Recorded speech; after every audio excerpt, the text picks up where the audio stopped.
ચલો સોમનાથ કિચનમાં આપ સૌનું હાર્દિક સ્વાગત છે। તો આજે આપણે બનાવશું અપમ। તો ચાલો આપણી આજની રેસીપી છે અપમ। તો એના માટે મેં અહીંયા 500 ગ્રામથી 400 ગ્રામ જેટલો રવો લીધો છે અને 1 વાટકી એમાં આપણે ચણાનો લોટ ઉમેરશું અને 1 વાટકી જેટલો આપણે ચોખાનો લોટ ઉમેરશું। પછી એમાં આપણે નાખી દઈશું ગાજર। તો આપણને વાસણ થોડુંક નાનું પડશે એવું લાગે છે। કોબી,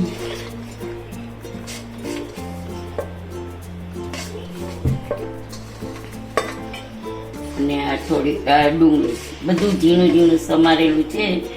ગાજર ખમણેલા છે, કોબી ખમણેલી છે અને ડુંગળી થોડી પતલી પતલી સાઈઝ કરેલી છે।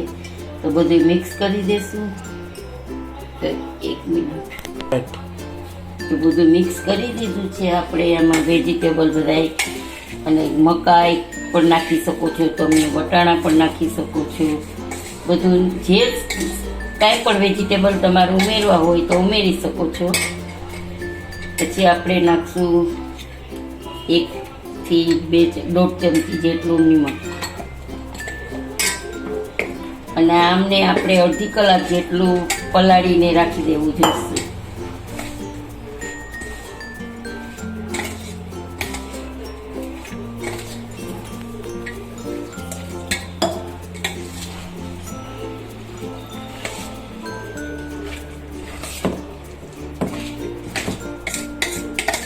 મેંદાનો લોટ, ચોખાનો લોટ અને ચણાનો લોટ આપણે બાઇડિંગ માટે નાખીએ છીએ કે રવામાં સરખી રીતે સૂજીમાં મિક્સ થઈ જાય।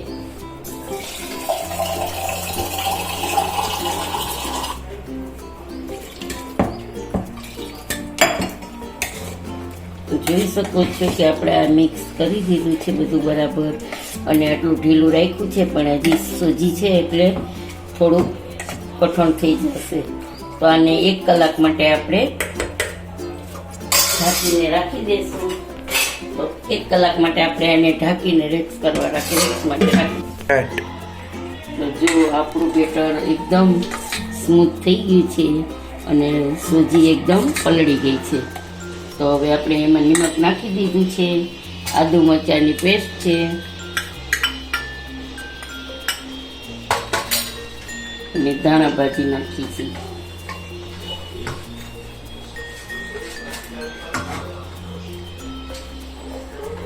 આમ બાજુ આપણે તવો ચાલુ કરી દઈએ છીએ।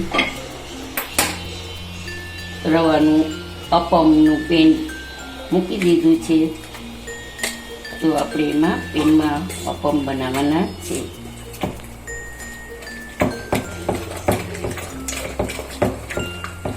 તો ખૂબ જ એક જ સાઈડ હલાવી લેવાનું છે એટલે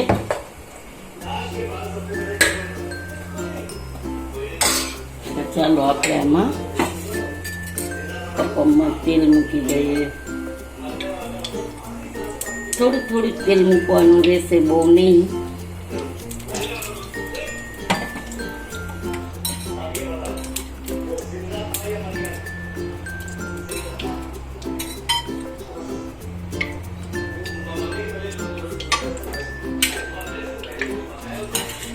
પછી એમાં આપણે બધાયમાં રાઈ નાખી દઈશું। પછી થોડાક વ્હાઈટ સોલ નાખી દઈશું એટલે આપણે સરસ લાગશે।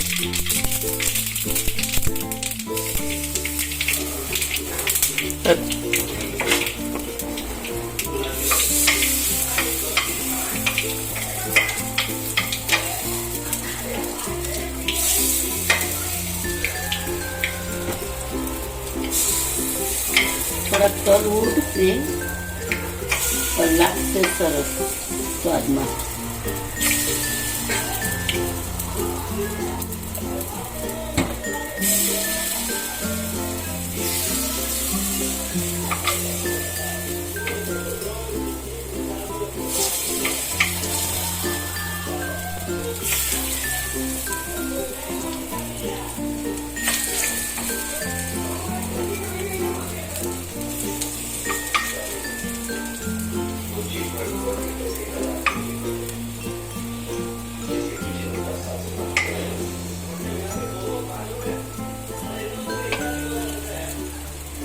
તો હવે ધીમી આંચ છે તો એને આપણે ફાસ્ટ કરી નાખીશું થોડીક વાર અને અમને ઢાંકી દઈશું. તો ચાલો આપણે જોઈ લઈએ કે આપણા પંપ સેટ થઈ ગયા છે. તો હા, સરસ થઈ ગયા છે. તો આપણે એને પલટાવી નાખશું બીજી સાઈડ.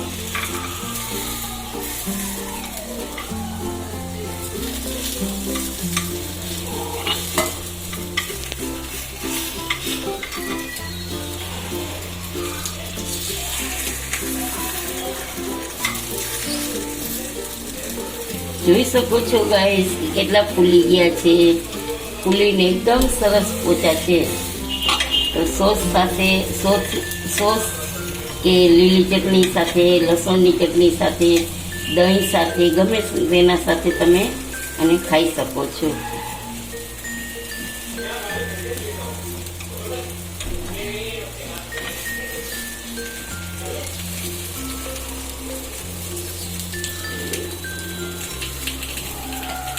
તો તલ આપણે નાખ્યા છે એ દેખાય છે.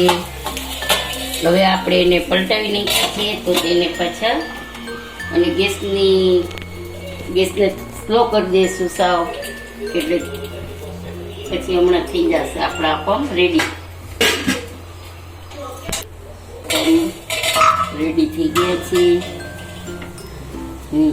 તો આપણા પંપ તૈયાર છે. તો ચાલો ગાઈસ આપણા પંપ રેડી છે. તો સર્વ કરવા માટે તૈયાર છે.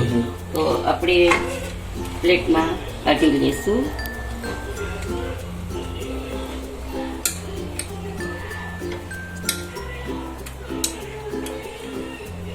તો જોઈ શકો છો એકદમ પોચા છે. હેલો ગાઈસ આપણા પંપ રેડી થઈ ગયા છે સર્વ કરવા માટે. આ છે સોસ છે ટમેટાનું અને આ છે લસણની ચટણી. લીલી ચટણી, દહીં ગમે તેના સાથે તમે ખાઈ શકો છો. તો મારા પંપની રેસીપી કેવી લાગી તે મને તમે જણાવજો અને કમેન્ટ કરજો.